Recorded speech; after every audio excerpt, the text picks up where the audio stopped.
नमस्कार, सुप्रभात। यूपी देख रहे हैं आप और मैं हूं आपके साथ आशीष प्रमोद गोस्वामी। तो चौथे चरण में देश भर की 71 सीटों पर वोट डाले गए। इसमें से यूपी की 13 सीटें शामिल हैं। हर बार की तरह इस बार भी लगभग शांतिपूर्ण तरीके से मतदान संपन्न हुआ। अब उम्मीदवारों की किस्मत ईवीएम में कैद हो चुकी है। बात अगर परसेंटेज की करें तो चौथे चरण में सिर्फ 57% ही वोटिंग हुई। किस सीट पर कितनी वोटिंग इस बार हुई, इस पर नजर डालते हैं।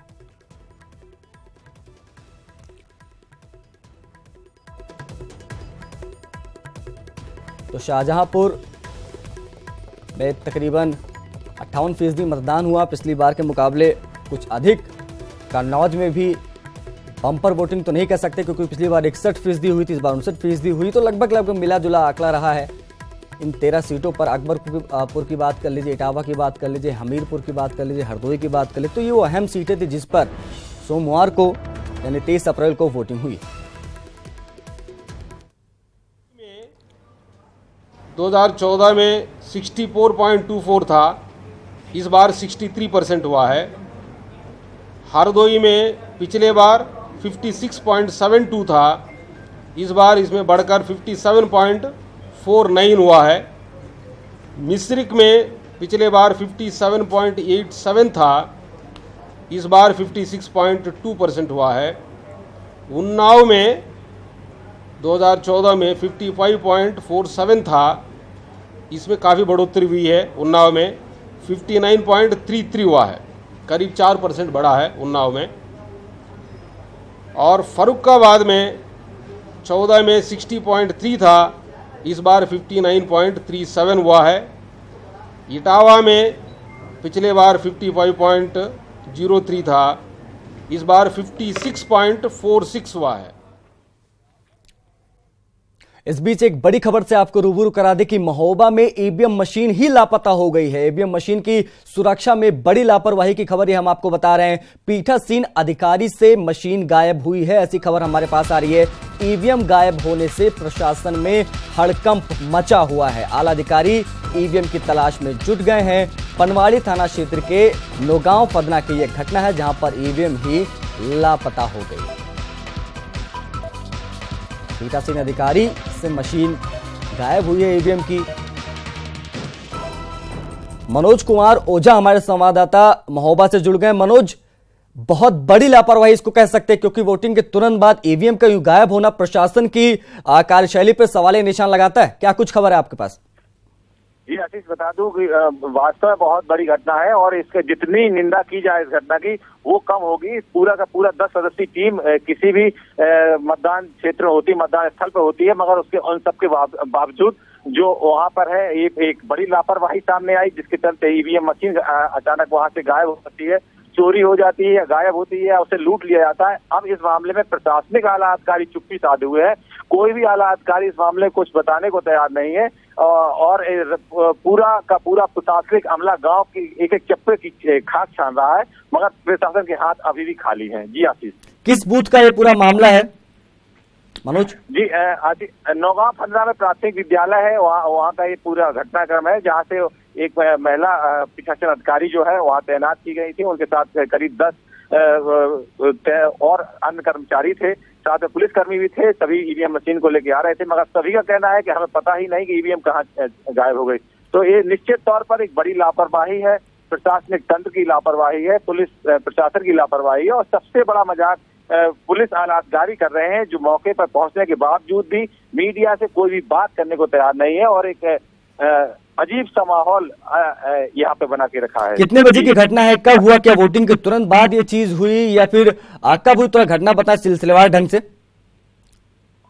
जी आशीष, मैं आपको बता दूं कि ये सारा घटनाक्रम करीब जब यहाँ पर ये पीठासीन अधिकारी की टीम जो है मतदान स्थल से वहाँ से रवाना होती है और यहाँ मौके पे रांची पॉलिटेक्निक कॉलेज महोबा पहुंचती है, जहाँ स्ट्रांग रूम बनाया गया है, वहाँ पहुंचती है। जब इस मामले का खुलासा होता है, जब वो पीठासीन अधिकारी कहते हैं हमारी तो मशीन ही नहीं है, तो पूछा जाता है कि मशीन आखिरकार गई तो गई कहाँ, कौन ले गया मशीन? तो इसमें पूरा प्रशासनिक बिल्कुल अधिकारी लीपापोती करने में जुटे हैं और बहुत बड़ी खबर, बिल्कुल अधिकारी लीपापोती करने में जुटे हैं। आप लगातार नजर बनाकर देखिए, आगे भी आपसे अपडेट लेंगे क्योंकि ईवीएम गायब होना कोई छोटी मोटी घटना नहीं है और लगातार जो है प्रशासन दावे करता है, लेकिन अब ईवीएम को गायब होना और पीठासीन अधिकारी से तमाम सवाल निशान प्रशासन पर लगाता है। उधर अकबरपुर लोकसभा से कांग्रेस प्रत्याशी पर गंभीर आरोप लगे हैं। ईवीएम मशीन के साथ फोटो सोशल मीडिया में वायरल हुई है। जनाब की मतदान स्थल के अंदर फोटो खींचना कानूनी अपराध है और घाटमपुर के प्राथमिक विद्यालय में उन्होंने ये मतदान किया था, लेकिन अब उनकी तस्वीर सोशल मीडिया पर वायरल हो रही है। अकबरपुर लोकसभा से कांग्रेस प्रत्याशी हैं और फोटो खींचना सब विदित है कि गैर कानूनी है, लेकिन ये जो तस्वीर वायरल हुई है लगातार चर्चा में।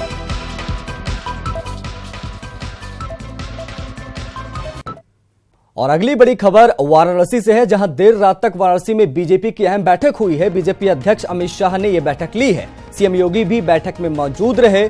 पूर्वांचल की सीटों को लेकर चर्चा हुई है। ऐसी खबर निकलकर सामने आ रही है कि वाराणसी में बीजेपी के तमाम दिग्गज जुटे और मीटिंग हुई, बैठक हुई देर रात तक और पूर्वांचल की जो अहम सीटें हैं उस पर चर्चा हुई है बैठक में।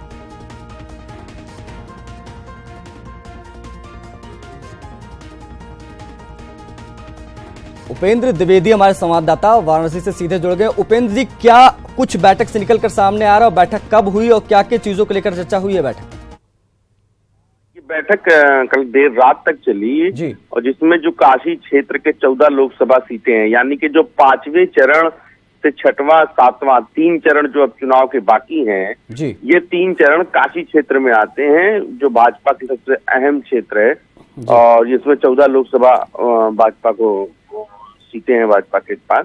तो उसके लिए लोकसभा चुनाव संचालन समिति, लोकसभा प्रभारी संयोजक, विधायक, विधानसभा प्रभारी, जिला अध्यक्ष, महानगर अध्यक्ष समेत अन्य पदाधिकारियों के साथ करीबन 3 घंटे तक लोकसभावार समीक्षा की गई। उसमें अमित शाह ने पूछा भी कि आप बूथ तक का कैसे लाएंगे मोदी मैजिक। आपने प्रधानमंत्री का जो हर हर महादेव से स्वागत किया, लेकिन जो है जो बूथ तक मोदी मैजिक लाना है वो कैसे लाएंगे। तो तमाम सारे सवाल उन्होंने किए। मीटिंग दौरान सबसे पहले उन्होंने उत्तर प्रदेश लोकसभा चुनाव संचालन समिति के पदाधिकारियों से बैठक कर सभी 80 सीटों का फीडबैक लिया। कहा 6ठे और 7वें चरण के लिए काशी क्षेत्र की 14 लोकसभा सीटें, जिसमें वाराणसी है, रॉबर्ट्सगंज है, मिर्जापुर है, कौशाम्बी है, अमेठी है, जिसमें राहुल गांधी खुद हैं, सुल्तानपुर, इलाहाबाद, प्रतापगढ़, फूलपुर, जौनपुर, गाजीपुर, मछली शहर, चंदौली और भदोही में 6, 12 और 19 मई को जहां मतदान हुए। इन सूत्रों की माने सभी सीटों पर कार्य बांटने को कहा गया है। 1000 एसटी मतदाता पर एक नॉन एसटी कार्यकर्ता लगाने का भी निर्देश दिया गया है, जैसा कि सूत्र बता रहा है। बैठक में जाति समीकरण साधने के भी निर्देश दिए गए। शाह का पूरा फोकस डोर टू डोर जनसंपर्क कर मतदान बढ़ाने पर भी रहा।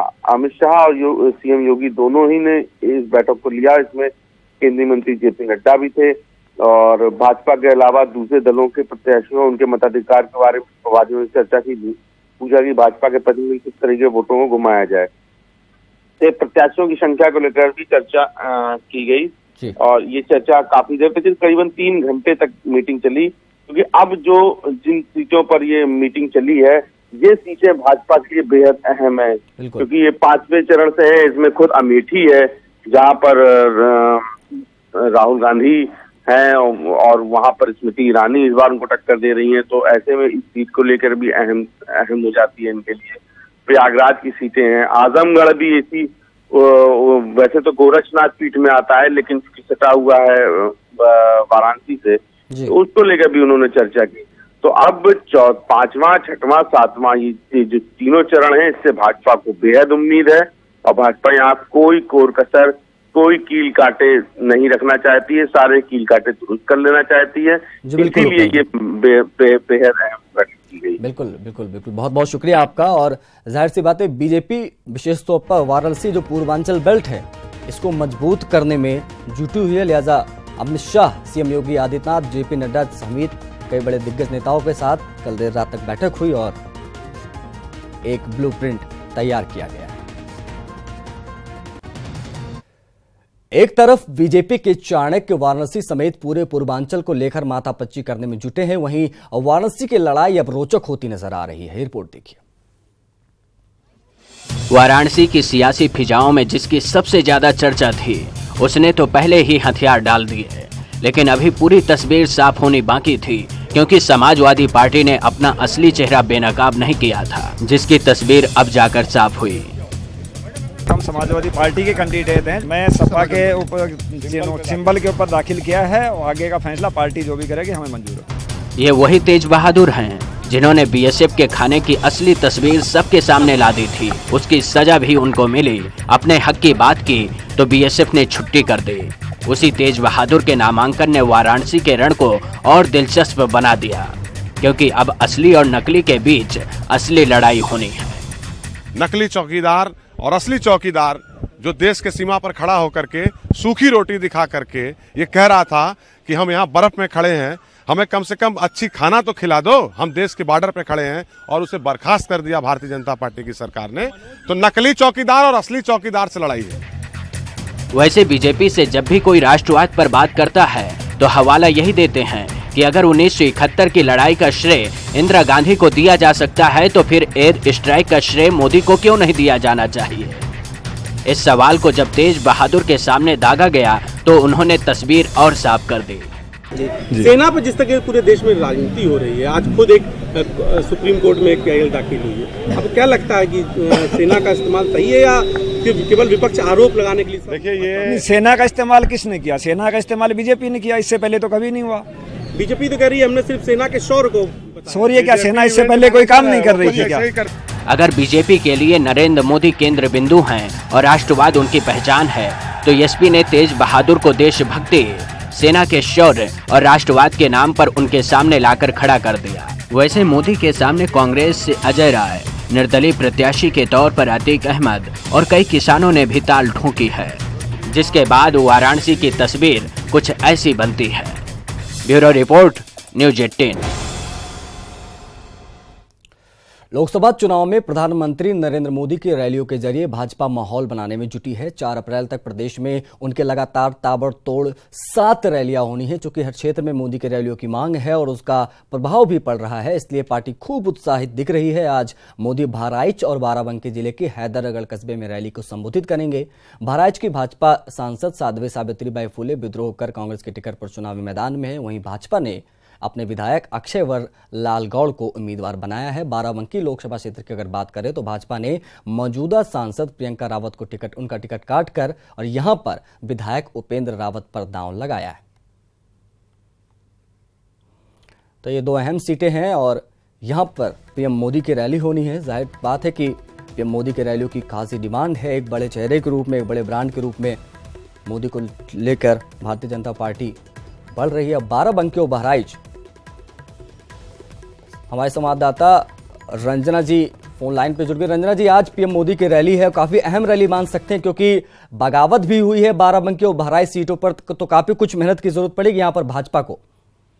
बिल्कुल, जिस तरह से प्रधानमंत्री नरेंद्र मोदी बहराइच और बाराबंकी की सीट पे आ रहे हैं, उसको देख के कहा जा सकता है कि अपनी वोटों को, अपने वोटर्स को, अपने लोगों को रोकने के लिए ही आ रहे हैं। कि जिस तरह से बहराइच सीट भी उनकी कांग्रेस की प्रत्याशी बन चुकी हैं सावित्रीबाई फुले और काफी बगावती रही, तो उसके बाद उन्होंने कांग्रेस ज्वाइन कर लिया और वहां से कांग्रेस के उम्मीदवार हैं। और प्रियंका रावत को टिकट नहीं दिया गया बाराबंकी में और वो भी नाराज नजर आई।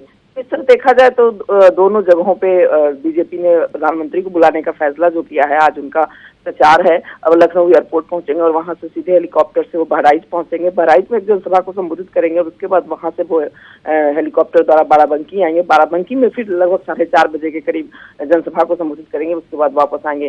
तो दोनों जनसभा काफी महत्वपूर्ण है वोट के लिहाज से, पार्टी के लिहाज से, क्योंकि अगर 74+ का नारा बीजेपी को जो लगा रही है उसको पाने के लिए बीजेपी बिल्कुल जी जान लगाई हुई है। और बहराइच और बाराबंकी सीट, दोनों सीट महत्वपूर्ण है बीजेपी के लिए। जी, बहुत बहुत शुक्रिया आपका रंजना। तो हमारे संवाददाता रंजना जी जो इस बाबत जानकारी दे रही थी कि बहराइच और बाराबंकी में आज पीएम मोदी की रैली है और दोनों ही सीटें काफी ज्यादा अहम मानी जा रही है। आज सीएम योगी आदित्यनाथ के भी व्यस्त कार्यक्रम है। सीएम योगी आज लखीमपुर खीरी में जनसभा को संबोधित करेंगे। वहीं अमेठी के जगदीशपुर में भी एक जनसभा को सीएम योगी आदित्यनाथ संबोधित करेंगे। इस कार्यक्रम में केंद्रीय मंत्री और प्रत्याशी स्मृति ईरानी के पक्ष में वो वोट मांगेंगे। इस दौरान स्मृति ईरानी भी वहां मौजूद रहेंगी।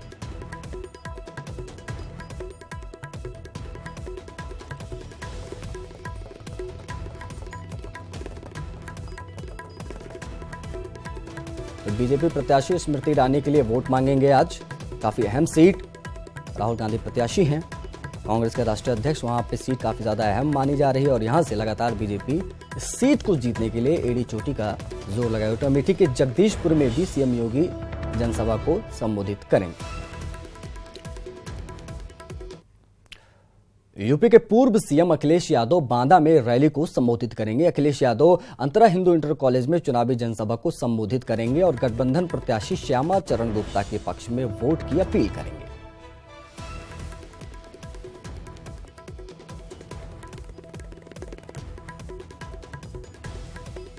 तो बुंदेलखंड की धरती पर आज अखिलेश यादव, सपा के राष्ट्रीय अध्यक्ष, पूर्व मुख्यमंत्री मौजूद रहेंगे और श्यामा चरण गुप्ता के लिए वोट के लिए अपील करेंगे, प्रचार करेंगे। गठबंधन प्रत्याशी के लिए वोट मांगेंगे समाजवादी पार्टी के राष्ट्रीय अध्यक्ष श्यामा चरण गुप्ता। ये नाम जो हाल फिलहाल में काफी ज्यादा चर्चा में था, इनको लेकर वोट की अपील करेंगे। कौशाम्बी के कादीपुर में भी सीएम योगी, माफ कीजिएगा, अखिलेश यादव रैली करेंगे। प्रत्याशी इंद्रजीत सरोज के पक्ष में वोट की अपील करते नजर आएंगे अखिलेश यादव। उधर गाजीपुर में मनोज सिन्हा की कई जनसभाएं हैं। सदर विधानसभा क्षेत्र में कई जनसभाएं करेंगे, कई गांव में 8 सभाएं करेंगे मनोज सिन्हा। जन संवाद कार्यक्रम के तहत लोगों को संबोधित करेंगे मनोज सिन्हा। केंद्रीय मंत्री हैं और गाजीपुर से भाजपा के प्रत्याशी, भारतीय जनता पार्टी के बड़े नाम, और 8 सभाएं करते नजर आएंगे आज मनोज सिन्हा। जन संवाद कार्यक्रम के तहत लोगों को संबोधित करेंगे। सदर विधानसभा क्षेत्र में जनसभाएं करते नजर आएंगे गाजीपुर से भाजपा के प्रत्याशी मनोज सिन्हा।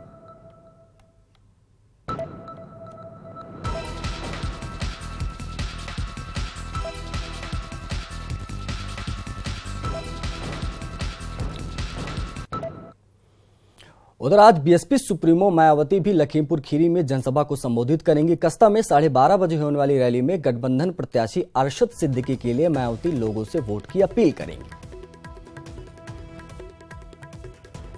तो बसपा सुप्रीमो मायावती आज लखीमपुर खीरी में जनसभा को संबोधित करेंगी। धौरहरा के गठबंधन प्रत्याशी के लिए वोट मांगेंगी बहन कुमारी मायावती। अरशद सिद्दीकी, आपको बता दें कि यहां से प्रत्याशी हैं और बसपा के टिकट पर चुनाव लड़ रहे हैं, गठबंधन के प्रत्याशी हैं। कस्ता में 12:30 बजे जनसभा को आज दोपहर 12:30 बजे समय मुकर्रर है, तारीख तय है कि आज यहां पर बसपा सुप्रीमो मायावती जनसभा को संबोधित करेंगी। वह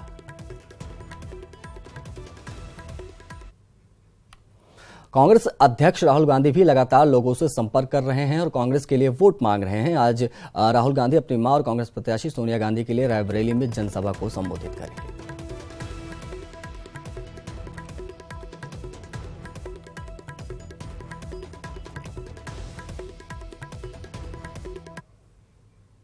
बुलेटिन में फिलहाल इतना ही। आगे देखिए सुप्रभात उत्तराखंड। नमस्कार।